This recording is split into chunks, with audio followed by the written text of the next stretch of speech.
અને હવે જોઈએ મહત્વના સમાચાર વિસ્તારથી। રાજકોટમાં ભાજપના નેતાઓ આજે પ્રગટ થયા છે। એક બાદ એક નેતાઓ આજે મીડિયા સમક્ષ આવીને ખુલાસો આપી રહ્યા છે। નેતાઓ કહી રહ્યા છે કે અમારી કોઈ સંડોવણી નથી। નેતાઓ કહી રહ્યા છે કે જો અમારી સંડોવણી નીકળશે તો અમે રાજકારણ છોડી દઈશું।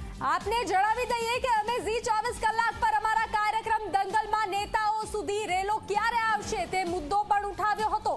દંગલમાં અમે કહ્યું હતું કે નેતાઓ સુધી રેલો ક્યારે આવશે। હવે 6 દિવસ બાદ નેતાઓ સામે આવી અને કહી રહ્યા છે કે અમારી સંડોવણી નથી। જો સંડોવણી બહાર નીકળશે તો રાજીનામું આપી દઈશું।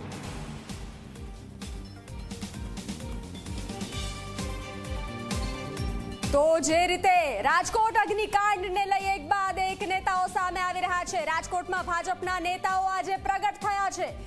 એક બાદ એક નેતાઓ આજે મીડિયા સમક્ષ આવીને ખુલાસો આપી રહ્યા છે। નેતાઓ કહી રહ્યા છે કે અમારી કોઈ સંડોવણી નથી।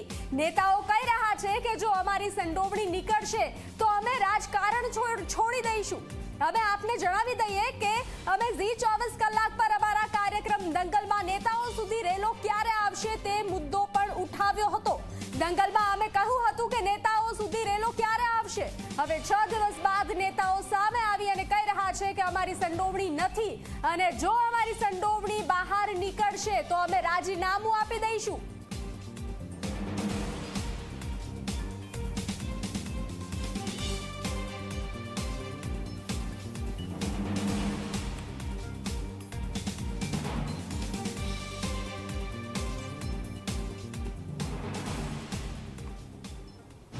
અને મારી દ્રષ્ટિએ આજે સીટ જે પ્રકારે કાર્યવાહી કરી રહી છે, જે પ્રકારે એક્શન લઈ રહી છે એ યોગ્ય દિશામાં છે।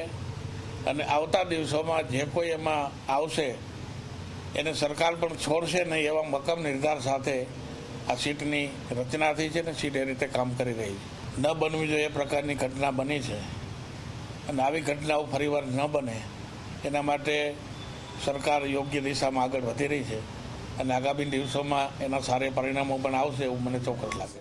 કોઈ પણ જગ્યાએ મારી ગેરરીતિમાં કોઈ જગ્યાએ નામ આવશે તો ગોવિંદ પટેલ તેદી નહીં હોય।